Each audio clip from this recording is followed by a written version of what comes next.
Hello students, स्वागत है आपका दी एक्सीलेंस क्लासेस में। और मैं नरेश शर्मा आपके साथ स्वागत करता हूं आपका आज की हिस्ट्री की क्लास में।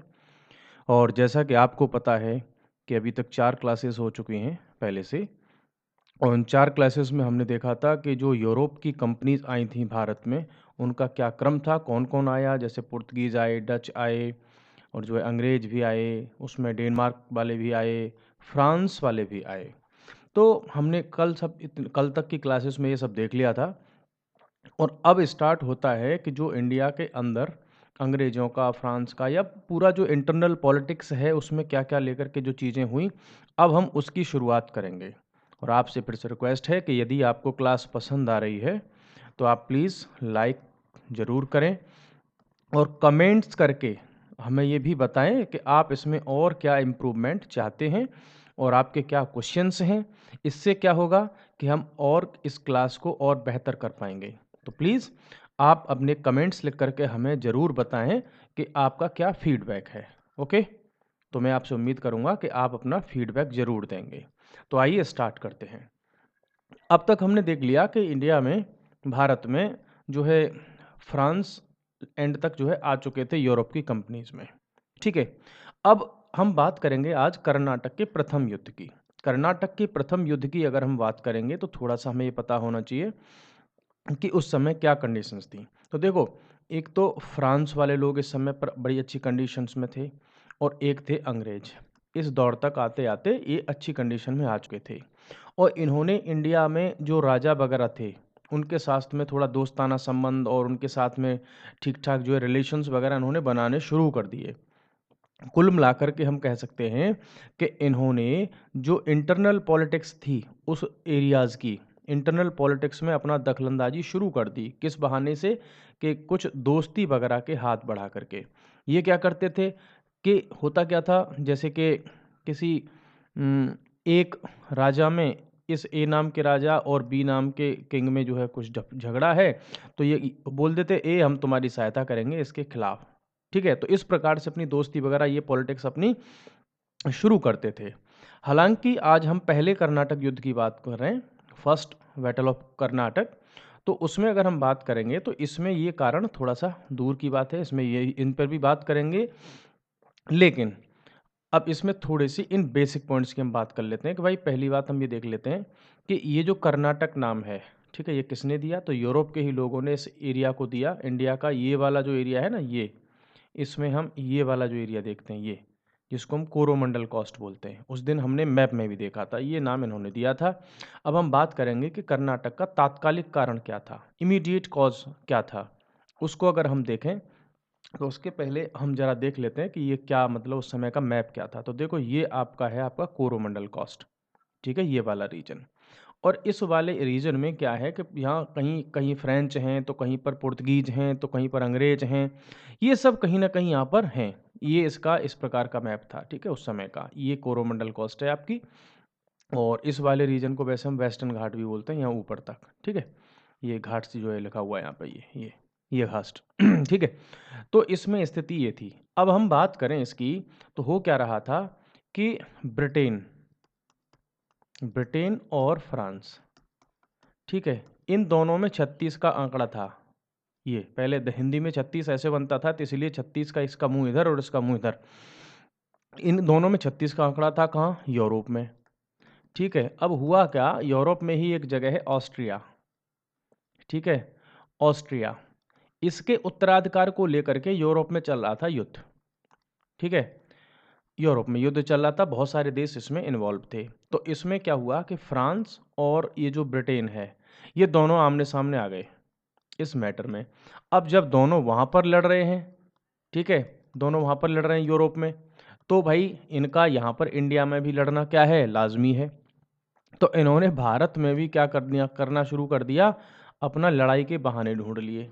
अब वो लड़ाई के बहाने कैसे शुरू होते हैं हम इसको देखते हैं। ठीक है, फिर हम एंड तक इसमें पहुंचेंगे कि ये देखो, यूरोप के एंग्लो फ्रांसीसी युद्ध का विस्तार क्या था?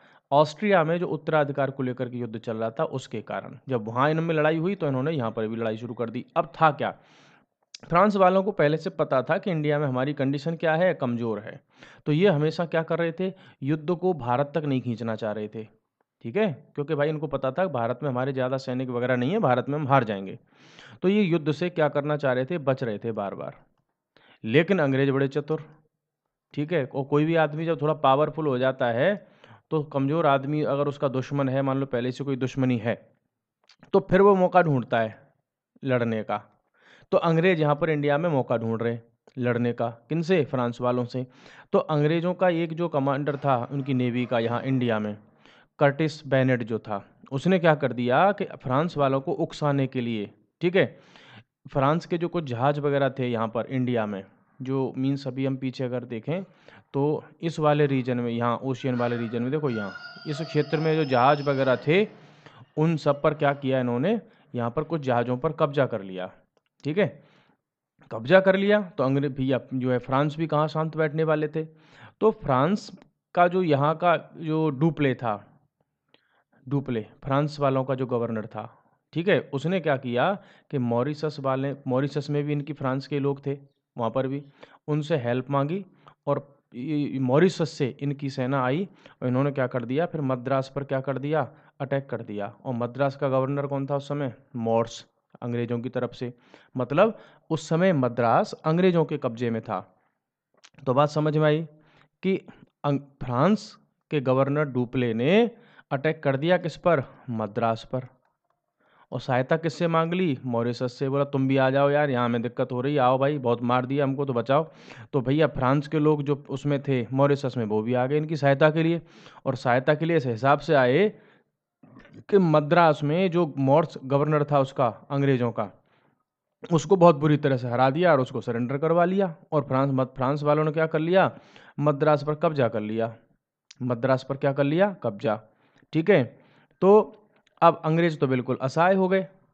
अब हुआ क्या, इसी दौर में अंग्रेजों ने क्या कहा उससे, कर्नाटक के नवाब से, अनवरुद्दीन से, इससे कि यार यहाँ तो भाई इस मद्रास पे अटैक हो गया है, तू हमारी हेल्प कर, और अगर हम जीतेंगे तो इस मद्रास में से कुछ हिस्सा या ये पूरे मद्रास हम तुझे दे देंगे, तू हमारी हेल्प कर। तो कर्नाटक का नवाब भी खुश हो गया, बोला ठीक है बेटा, चलो हम क्या करते हैं। तो इसने नवाब अनवरुद्दीन अपने बेटे को सेनापति बना करके महफूज खान को भेज दिया मद्रास में फ्रांस वालों पर आक्रमण करने के लिए। ठीक है, लेकिन बात नहीं बैठी और बुरी तरह से ये महफूज खान की सेना हार गई। बात समझ में आ गई। तो कारण क्या था कि मीन्स यूरोप में युद्ध शुरू हुआ, यहाँ पर अंग्रेजों ने उकसाने के लिए फ्रांस के जहाज़ों पर कब्जा किया, बदले में डुप्ले ने क्या कर दिया, अटैक कर दिया मद्रास पर। ठीक है, तो मद्रास का उस समय गवर्नर कौन, अगर ये क्वेश्चन आता है तो मॉर्स था। और फ्रांस के खिलाफ सेना का सेनापति कौन, महफूज खान। फ्रांस की लड़ाई किससे किससे हुई, फिर अंग्रेज और फ्रांस के बीच में। दूसरी तरफ कह सकते हैं कि अंग्रेजी मीन्स फ्रांस की सेना और नवाब अनवरुद्दीन के बीच में। ये क्लियर कह सकते हैं ना हम कि फ्रांस और नवाब अनवरुद्दीन के बीच में युद्ध हुआ। और क्या कह सकते हैं हम कि फ्रांस और अंग्रेजों के बीच में युद्ध हुआ। तो यहाँ से 2-3 क्वेश्चन हमारे तैयार हो जाते हैं। ठीक है, ये सब हुआ। अब दूसरा क्वेश्चन बनता है कि भाई जब फ्रांस वालों ने इतना अच्छा काम किया तो इनका नेतृत्व कौन कर रहा था उसकी सेना का, तो ये कर रहा था फ्रांस से, ये कौन सा, कैप्टन पैराडाइज। ठीक है, जो अब ये ऐसा नहीं है कि एक ही बार में सब कुछ हुआ। तो ये जो लड़ाई हुई वो एक, ये जो है सेंट थोमे का युद्ध कहा जाता है उसको, अडयार नदी के किनारे, अडयार नदी के तट पर ये लड़ाई हुई। कब हुई, 1746 में। ठीक है, तो इसको क्या कहा जाता है, इस कर्नाटक के प्रथम युद्ध को सेंट थोमे का युद्ध से भी जोड़कर देखा जाता है, कहा जाता है। और इसमें विजयी किसकी हुई, तो फ्रांस की सेना की विजय हुई। हार किसकी हुई, नवाब की। ठीक है, कर्नाटक के नवाब की। अब हुआ क्या, यहाँ पर ये सब युद्ध बुद्ध तो चल ही रहा था, ये तो हार ही चुके थे। अब बात थोड़ा और आगे बढ़ती तो उसमें क्या हुआ कि यूरोप में अंग्रेज और फ्रांस वालों के बीच में क्या हुआ, वहाँ पर शांति समझौता हो गया। तो क्या था शांति समझौता, वो था एक्स ला शैपेल की संधि 1748 में। ठीक है, तो यहाँ इंडिया में जो युद्ध खत्म हुआ उसके पीछे कारण इंडिया में नहीं, ये युद्ध कहाँ से शुरू हुआ था, यूरोप में दोनों आपस में लड़ रहे तो यहाँ भी लड़ मरे, वहाँ लड़ाई बंद हुई तो यहाँ पर भी लड़ाई बंद हो गई। सिंपल बात समझ में आ गई। अब इसका परिणाम क्या हुआ, परिणाम क्या हुआ कि मद्रास जो है पुनः किन को मिल गया, अंग्रेजों को वापस दे दिया इन्होंने। किन ने, फ्रांस वालों ने। क्यों? क्योंकि इनको बदले में यूएसए में कुछ एरिया मिल गए। फ्रांस वालों ने क्या किया, मद्रास अंग्रेजों को दे दिया, तो अंग्रेजों ने यूएसए में, जो आज का यूनाइटेड स्टेट्स ऑफ अमेरिका है, वहाँ पर कुछ हिस्से फ्रांस वालों को दे दिए। तो अदला बदली इन्होंने कर ली। तो यहाँ अंग्रेजों को यहाँ मद्रास मिल गया, तो वहाँ फ्रांस वालों को अमेरिका में कुछ कुछ एरियाज वहाँ पर मिल गए, क्योंकि इनकी कॉलोनी वहाँ पर भी थी। अब हम इस युद्ध की महत्व की हम बात करें, यहाँ से बार बार क्वेश्चन बनते हैं। ठीक है, युद्ध की अगर हम बात करें तो भाई एक बात तो ये हुई कि भारत वालों की आँख खोल दी इन्होंने कि बेटा अगर थोड़ी सी डिसिप्लिन्ड आर्मी हो, मीन्स अनुशासन वाली आर्मी हो और उसमें सब तरीके से मैनेज अगर होता है, तो छोटी सी फौज एक बड़ी से बड़ी मतलब एक बहुत बड़ी सेना को आसानी से हरा सकती है। इसीलिए डिसिप्लिन की बहुत ज़रूरत होती है। क्यों? डिसिप्लिन का मतलब यहाँ पे क्या है कि जब सेना युद्ध कर रही है तो उसमें जो कमांड दी जा रही हैं उनका ठीक तरीके से पालन हो। ऐसा ना हो कि कोई व्यक्ति तो अपनी मर्जी से, मीन्स मान ली ये एरिया है, ठीक है, यहाँ पर युद्ध चल रहा है, तो ऐसा नहीं होगा कि 10 लोगों ने तो यहाँ पर लड़ाई शुरू कर दी, 5 लोगों ने यहाँ लड़ बैठे, 5 लोग यहाँ लड़ बैठे। जबकि यही काम अगर तरीके से होगा, पूरी प्लानिंग के साथ होगा, कहाँ अटैक करना है, कौन सी टीम अटैक करेगी, कौन सी टीम फिर डिफेंस की काम करेगी, कौन सी टीम हमारी रिजर्व में रहेगी, कौन सी टीम क्यूआरटी के रूप में काम करेगी, और कौन सी टीम जो है राइफल लेकर के जो है फाइट करेगी, कौन सी टीम के पास में जो है मोर्टार वाला जो होंगे, ठीक है, कौन सी टीम जो है ये ग्रेनेड वगैरह का कैसे काम होगा, कैसे आपस में वो सब कनेक्ट रहेंगे, अगर हमारे कुछ लोग मारे जाते हैं तो फिर उनको सपोर्ट करने के लिए कौन आएगा। इस तरीके का जब सिस्टम होता है तो उसको बोलते हैं डिसिप्लिन्ड आर्मी, जब तरीके से सब सारे काम होते हैं। और अगर यूं ही मीन्स एक भीड़ की तरह लड़ाई वड़ाई शुरू हो जाती है तो उसमें जरा सी भगदड़ मच जाए तो सब खत्म हो जाता है।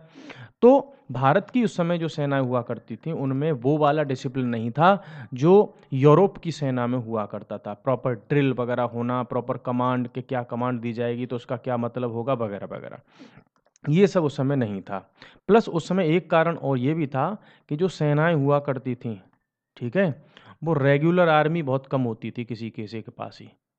मतलब कैसी होती थी, जैसे भाई आज क्या है, मान लीजिए 5 ऑफ फेब है, ठीक है, वहाँ के किंग ने कहा कि भैया परसों युद्ध पे चलना है, जिन जिन को युद्ध में शामिल होना आ जाना, लूट का माल जो है आपको उसमें से कुछ माल मिलता था। तो ये ऐसा सिस्टम था। तो इसलिए ये जो कैद क्या थे, मीन्स हम अगर हम बात करें तो प्रोफेशनल सोल्जर्स नहीं थे इनके पास में। और जबकि ये कौन थे, इनको रेगुलर क्या मिलती थी, सैलरी मिलती थी, तनख्वाह मिलती थी, युद्ध हो या ना हो। लेकिन इनको कब क्या था, ठीक है, बाकी के 6 महीने क्या कर रहे हैं, खेती कर रहे हैं, और जैसे ही पता चला कि युद्ध होना है तो ठीक है भैया 2 महीने चलो युद्ध के लिए चल रहे हैं, जिंदे आ गए वापस तो ठीक है, कुछ धनवन लूट के ले आएंगे। बस ये इस प्रकार से इनकी आर्मी हुआ करती थी, ठीक है। अच्छा, दूसरी बात इनको और क्या क्लियर हुई कि भाई केवल आर्मी से ही काम नहीं चलेगा, आपको नेवी वगैरह का गठन करना पड़ेगा। क्यों? क्योंकि फ्रांस वाले हुए, अंग्रेज हुए, पुर्तगाली हुए, डच हुए, डेनिश हुए, इन सब की क्या थी, नेवी बहुत पावरफुल थी, ठीक है। तो इनको हराना इतना आसान नहीं था। तो इसके बाद ये बात और क्लियर हो गई कि अब आसानी से आप युद्ध में नहीं जीत सकते अगर आपके पास में क्या नहीं है, नेवी। आज भी हम देखते हैं तो अब तो मीन्स कई सारी फोर्सेस की कमांड जो है बन चुकी हैं, ठीक है। अब हम इसमें अगर बात करें तो एक बार इसको रिवाइज अगर हम करें, बाकी आप पीडीएफ में देख लीजिएगा, इसको आपको रिवाइज करवा देता हूँ मैं कि एक तरफ तो था फ्रांस, दूसरी तरफ था अंग्रेज, और इसमें तीसरा व्यक्ति था कौन, जो है कर्नाटक का नवाब, कर्नाटक का नवाब, ठीक है। ये फ्रांस और अंग्रेज इन दोनों में हुई लड़ाई, कहाँ पर, यूरोप में। यूरोप में लड़े तो यही दोनों इंडिया में भी थे, ठीक है, वहाँ लड़ाई शुरू हुई तो ये दोनों यहाँ पर भी आपस में लड़ बैठे, ठीक है। अब इस लड़ाई में क्या हुआ कि अंग्रेजों ने इससे हेल्प मांगी कि आजा भाई, तुझको भी कुछ मिल जाएगा मद्रास वाले एरिया में, ठीक है। तो इसने क्या किया, फ्रांस के खिलाफ अपनी आर्मी भेज दी। आर्मी भेज तो दी इसने शौक शौक में, लेकिन ये बड़े पावरफुल निकले। इन्होंने क्या कर लिया, मॉरिशस से अपने जो दोस्त, उनको सॉरी क्या था, मॉरिशस से, वहाँ से अपने मीन्स क्या बुला लिए, लाबुर्दने को बोला आ जाओ भाई यार, यहाँ तो हम अकेले पड़ गए। तो फ्रांस के यहाँ जो लोग थे मॉरिशस में, वो फिर इनकी हेल्प करने के लिए आ गए, और मद्रास पर क्या कर लिया इन्होंने, मद्रास पर कब्जा कर लिया। कब्जा कर लिया, जब लड़ाई कहाँ, फिर यूरोप में जब बंद हो गई, युद्ध यूरोप में बंद हो गया तो इनमें यहाँ पर भी शांति हो गई, यहाँ पर भी शांति हो गई। शांति क्या हुई? ऐसा भैया, मद्रास जो फ्रांस वालों ने जीता है वो अंग्रेजों को वापस कर दो। तो फ्रांस ने कहा भैया हमें क्या मिलेगा? बोला जो तुम्हारी यूएसए में कॉलोनीज है वहाँ पर जो एरिया तुमसे अंग्रेजों ने छीन लिए थे वो तुम वहाँ वापस ले लो। मतलब यूएसए में फ्रांस वालों को वहाँ के एरिया कुछ एरिया मिल गए, तो अंग्रेजों को यहाँ पर इंडिया में कुछ एरिया मिल गए। बात समझ में आ गई? और इस युद्ध का अंत किससे हुआ? सेंट थोमे का युद्ध के लिए जाना जाता है। ठीक है, और इसमें विजय किसकी हुई? तो विजय फ्रांस वालों की हुई। ये सब आपके लिए क्वेश्चंस हैं। और फ्रांस के खिलाफ सेना किसने भेजी? तो अनवरुद्दीन ने भेजी। और इस सेना का सेनापति कौन था? तो सेनापति था महफूज खान। ये क्वेश्चन कई बार आया है, महफूज खान था। ठीक है, दूसरा ये क्वेश्चन और बनता है यहाँ से कि जो फ्रांस की सेना थी, ठीक है, उसका सेनापति कौन था? तो वो था कैप्टन पैराडाइज। बात सिंपल समझ में आ गई? तो इसमें बहुत ज़्यादा कुछ इतना समझने का है नहीं। इसमें जो आपको मेन चीज़ याद रखनी है तो सेंट थोमे का युद्ध याद रखना है, और अनवरुद्दीन की सेना का सेनापति कौन था? महफूज खान, ये याद रखना है। और इसमें विजय किसकी हुई? तो फ्रांस वालों की हुई। हार किसकी हुई? कर्नाटक के नवाब की हार हुई। कर्नाटक के नवाब और कौन कौन साथ मिलकर लड़ रहे थे? अंग्रेज और कर्नाटक का नवाब एक साथ में थे। तो बेसिक क्वेश्चन आपके सॉल्व हो जाते हैं। अगर आपसे पूछा जाए कि ये युद्ध कहाँ हुआ, तो कर्नाटक में हुआ। किस नदी के किनारे? अडयार नदी के किनारे। युद्ध को और क्या नाम कहते हैं? सेंट थोमे का युद्ध कहते हैं। किन किन के बीच हुआ? फ्रांस और नवाब कर्नाटक का, उनके बीच में हुआ। फ्रांस की सेना का सेनापति कौन? पैराडाइज। और उस अनवरुद्दीन की सेना का नवाब मीन्स सेनापति कौन? महफूज खान। ठीक है, विजय किसकी हुई? फ्रांस वालों की। हार किसकी? तो ये आपका यहाँ पर हो जाता है रिवाइज। तो आज की क्लास में हमारा इतना ही, कि भले ही जो है क्लास आज की थोड़ा मीन्स स्मॉल टाइम रहा हमारा, थोड़ा शॉर्ट टाइम रहा, लेकिन क्यों? क्योंकि इसमें अगर हम कर्नाटक के दूसरे युद्ध को शामिल करते वो थोड़ा लंबा है, तो फिर ये हमारी क्लास चली जाती कम से कम 1.5 घंटे की। तो हमारा इसलिए आज की हम क्लास को इतना ही रख रहे हैं, और बाकी फिर नेक्स्ट क्लास में हम बात करेंगे किसकी? कर्नाटक के दूसरे युद्ध की। तो आज के लिए इतना ही। Thank you very much for discussion for class. और अगर आपको ये अच्छा लग रहा है, क्लास पसंद आ रही है, तो प्लीज़ हमको जो है कमेंट्स करके बताएं, और आपकी क्या क्वेरीज़ हैं वो भी आप पूछ सकते हैं। बाकी आप मथुरा में हमारी ऑफलाइन क्लासेस भी चलती हैं। 9557699190, इस नंबर पर आप हमें कांटेक्ट कर सकते हैं। बाकी अगर नोट्स के लिए, ठीक है, चलिए, तो आज के लिए इतना ही। नमस्कार, जय हिंद।